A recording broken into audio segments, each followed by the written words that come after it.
కార్తీక పురాణము 22వ అధ్యాయం ప్రేక్షకులకు నమస్కారాలు.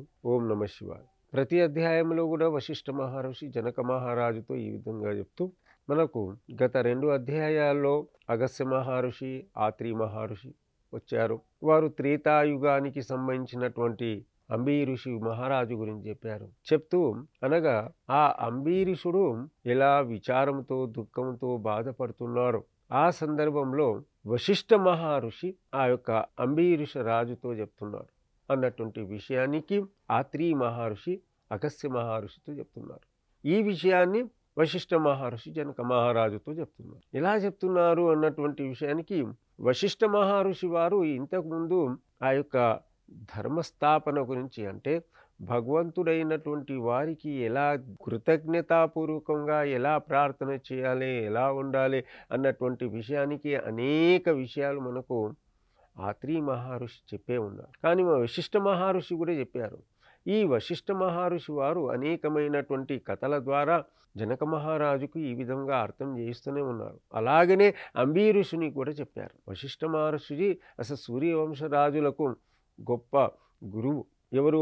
వశిష్ఠ మహర్షి. అందుకే వశిష్ఠ మహర్షి వారు ఇక్కడ జనకపురిలో జనక మహారాజు ఈ యొక్క కార్తీక పురాణం యొక్క విషయాలు చెప్తూ ఇక్కడ కూడా అంబీరుషునితో చెప్తున్నారు. అయ్యా ఓ మహారాజా, నేను ఇంతకు ముందుకు నీకు చెప్పాను, కార్తీక పురాణములో ఉన్నటువంటి కార్తీక పూర్ణిమ రోజు చేసినటువంటి ఏవైతే పూజలు పునస్కారాలు నదీ స్నానాలు ఏవైతే ఉన్నాయో అది తప్పకుండా చేసినట్లయితే తప్పకుండా వారికి గొప్ప ఫలితాలు వస్తాయి అన్నటువంటి విషయాన్ని మీకు అనేక సార్లు నేను చెప్పాను.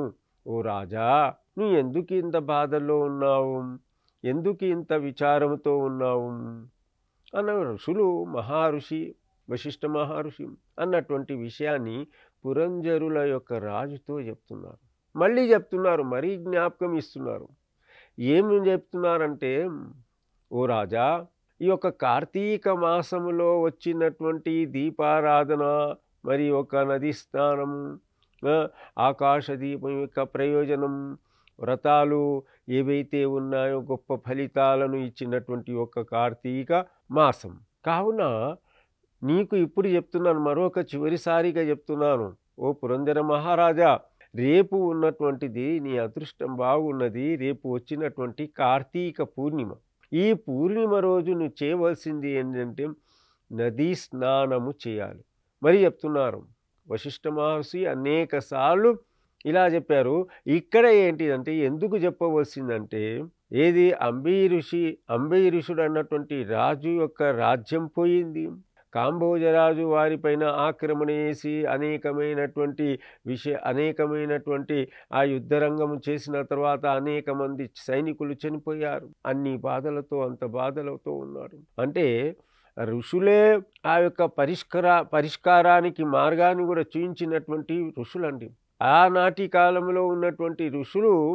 అందుకే ప్రతి ఆస్థానంలో కూడా ఋషులు ఉండేవారు. రాజ్యంలో ఎలాంటి రాజులు అయినటువంటి వారు ఎలాగైనా తప్పు పనులు చేస్తూ ఉంటే ఇలా చెయ్యొద్దు అన్నటువంటి విషయాలను చెప్పడానికి మహారుషులైనటువంటి వారు వారి యొక్క ఆస్థానంలో ఉండేవారు. ఇక్కడ కూడా అనేకసార్లు వశిష్ఠ మహర్షి చెప్పారు, మళ్ళీ చెప్తున్నారు. చూడండి, ఒక పిల్లవాడు ఒక మాట వినకపోతే తల్లిదండ్రులైనటువంటి వారు కాదు నానా ఇలా తప్పులు చేయకండి మరీ చెప్తూ ఉంటారు. ఒక పిల్లవాడు దొంగతనం చేసినటువంటి తరగతి గదిలో ఏదో పెన్సిలో పెన్నో తీసుకొని వచ్చాడనుకోండి, వెంబడే అతనికి కొట్టి ఇలా చెయ్యొద్దురా నాయనా అంటే అతడు మారిపోతాడు, వాడు చెయ్యడు.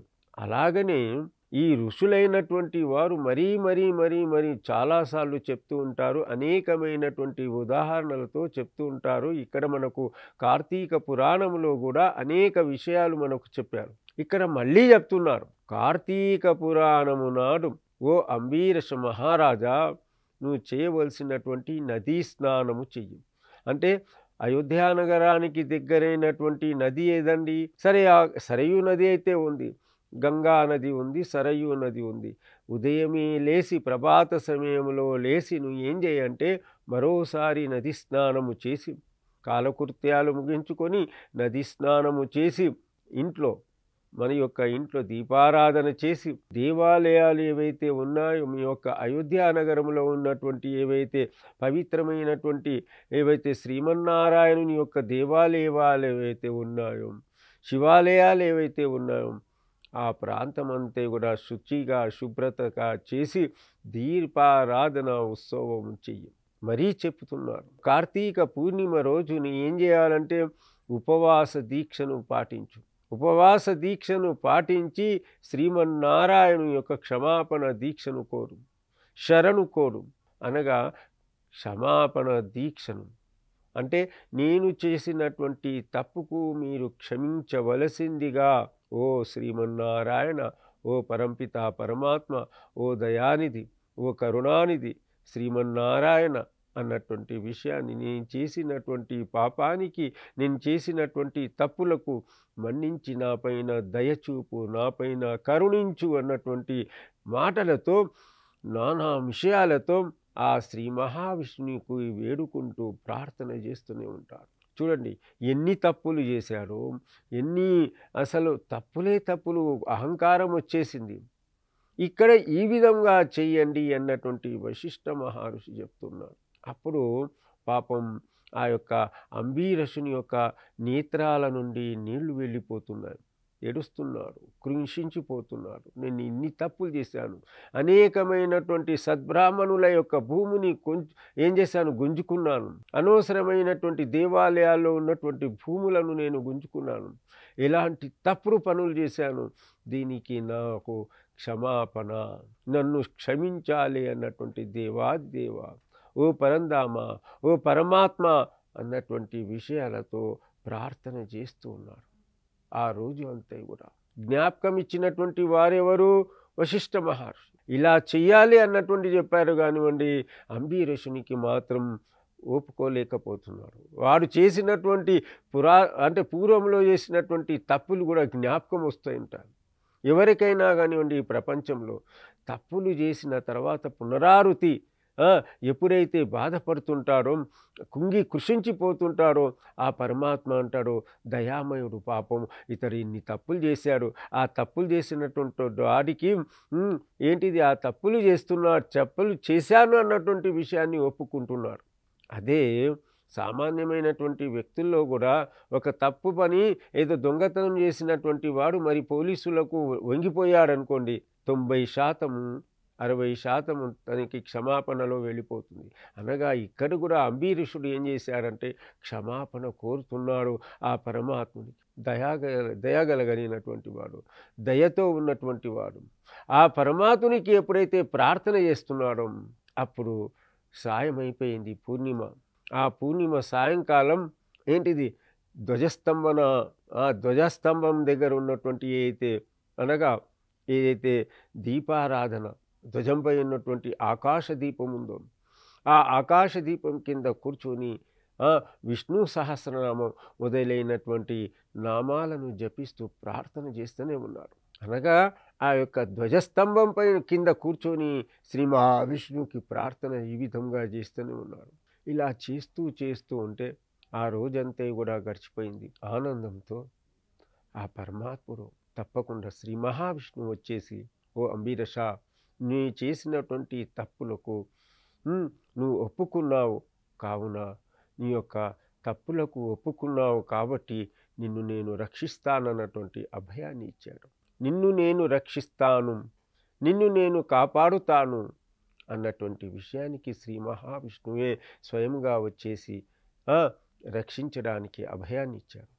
అనగా దీని యొక్క ఈ అధ్యాయం ద్వారా ఏం తెలుస్తుందంటే, తప్పులు చేసినటువంటి ఎవరైతే ఉంటారో, ఎవరైతే తప్పు జరిగింది అన్నటువంటి విషయానికి ఒప్పుకుంటారు. తప్పులు జరుగుతాయి, ప్రతి వారితో తప్పులు జరుగుతాయండి, ప్రతి వారు ఏదో చేసుకుంటారు. కానివ్వండి అక్కడ పరమాత్ముడు ఆ యొక్క మాట ఇచ్చాడు కాబట్టి అతనికి ధైర్యం వచ్చేసింది. ఆ ధైర్యం ద్వారా ఆ పరమాత్ముని యొక్క కృప వలన, ఆ ధైర్యం ద్వారా మళ్ళీ యుద్ధం జరగడానికి సిద్ధమైపోయింది. మళ్ళా సైన్యం అంతా కూడా వచ్చేసింది. అనగా ఆ యుద్ధం జరిగిపోయింది.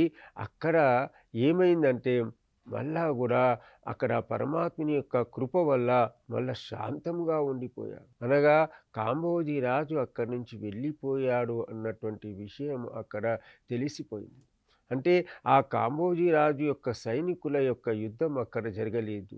ఆ కాంబోజీ రాజు ఎక్కడైతే యొక్క అయోధ్య నగరం పైన పడ్డాడో వాళ్ళందరూ కూడా వెళ్ళిపోయారు అన్నటువంటి విషయం తెలిసిపోవడానికి కారణం ఇది. మొదటి అధ్యాయంలో యుద్ధం ఎలా జరిగింది, ఎవరు ఎలా కుప్పలుగా పడిపోయారన్నటువంటి విషయాన్ని తెలిసిపోతే, ఈ యొక్క అధ్యాయంలో మాత్రం అంబీరసుడు అంబీరసునికి రాజుకు ఆ యొక్క శ్రీమన్నారాయణుని యొక్క కృప కలిగింది అన్నటువంటి విషయం చెప్తారు. ఈ అధ్యాయంలో శ్రీమన్నారాయణుని యొక్క దయ కలిగింది అన్నటువంటి విషయం చాలా గొప్పది. అనగా అందుకే కార్తీక మాసంలో ప్రత్యేకత ఏంటి అంటే, అనేకసార్లు మనకు చెప్పారు త్రయోదశి, చతుర్దశి, మరి పూర్ణిమ.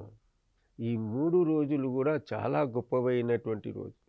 ఈ 3 రోజులు కూడా మనం చేసినటువంటి తప్పులు ఏవైతే ఉంటాయో అందుకే క్షమాపణ అంటే క్షమించాలి అన్నటువంటి విషయాన్ని చెప్పుకోవాలి. మనం ఏమైతే చేశామో అవి అన్నీ కూడా తీసివేసి మాకు ఆనందపరమైనటువంటి సుఖపరమైనటువంటి కుటుంబాన్ని ఇవ్వాలి అన్నటువంటి ఆ పరమాత్మునితే ప్రార్థన చెయ్యాలి అన్నటువంటి విషయాన్ని తెలుపుతుంది ఒక 22వ అధ్యాయం.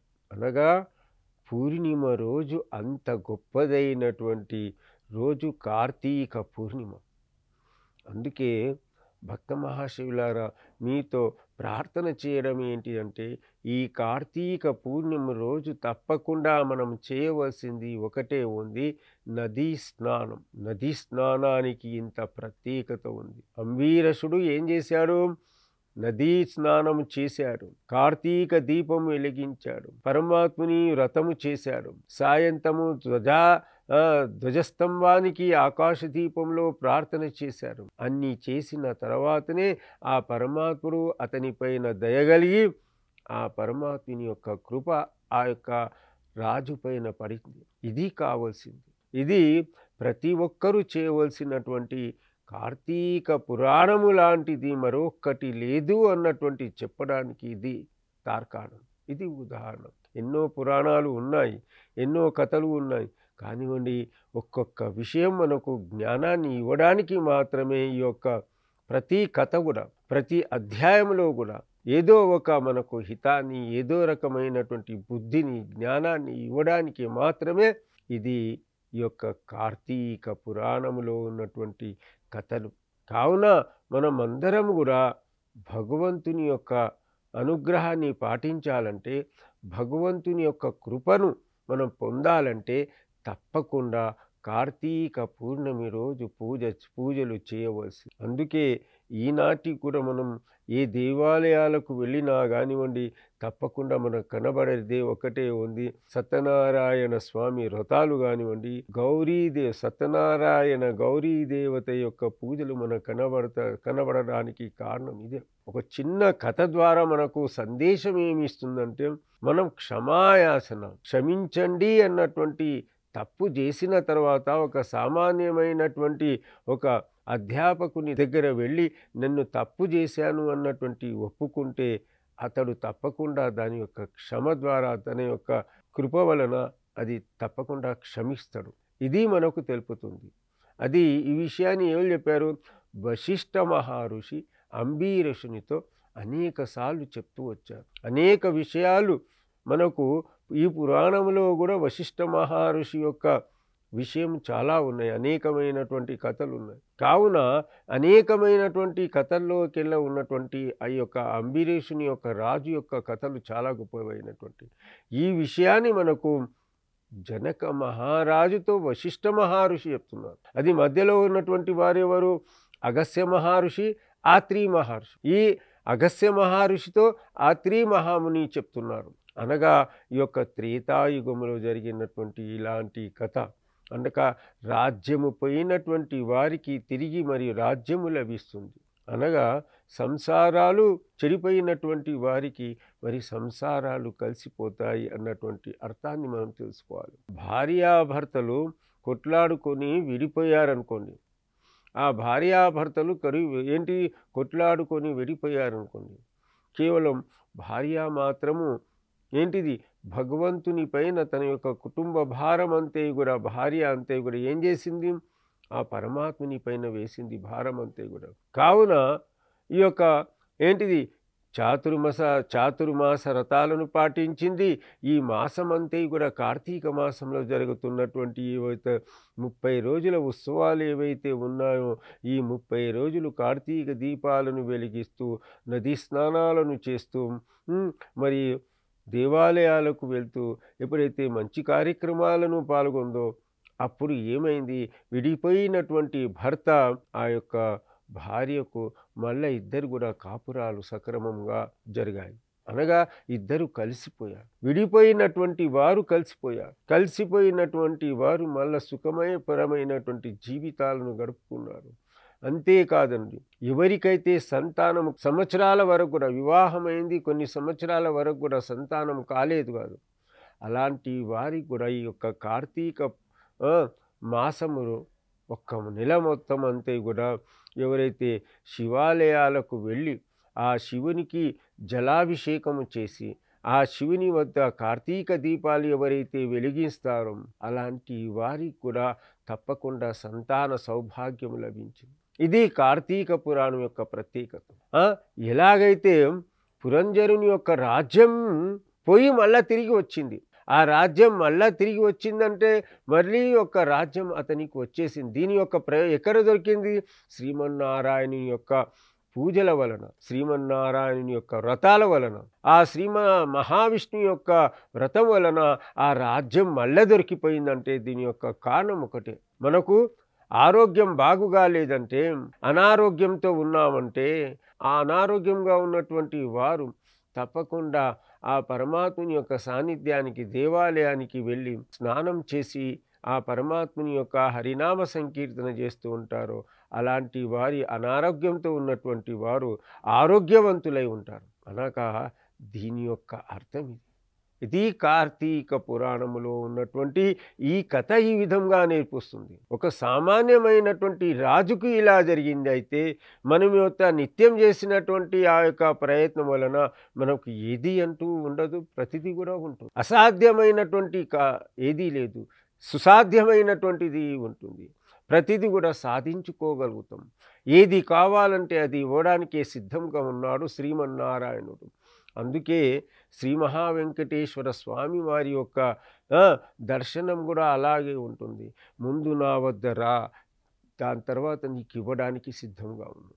అంటే అర్చా విగ్రహం స్వామివారు ఏమంటారంటే ముందు నా వద్ద రా, చివరిగా నీకు ఇవ్వడానికి సిద్ధంగా ఉన్నాను. అంటే మీ వద్ద రావడం అంటే హరినామ సంకీర్తనము, ప్రభు యొక్క ధ్యానము, ప్రభు యొక్క కీర్తన ఎవరైతే ఎప్పటికీ చేస్తూ ఉంటారో అలాంటి వారికి తప్పకుండా గొప్ప ఫలితాలు వస్తాయి అన్నటువంటి విషయానికి పురంజరుని యొక్క ఆ యొక్క రాజ్యం వెళ్ళిపోయింది, రాజ్యం పోయిన తర్వాత మరీ తిరిగి వచ్చేసింది అన్నటువంటి విషయానికి సాక్షి ఈ యొక్క కథ అంటూ 22వ అధ్యాయము సమాప్తం అంటూ అందరికీ ఈ యొక్క అష్టైశ్వర్యాలు విన్నటువంటి వారికి లభిస్తాయంటూ 22వ అధ్యాయము సమాప్తం.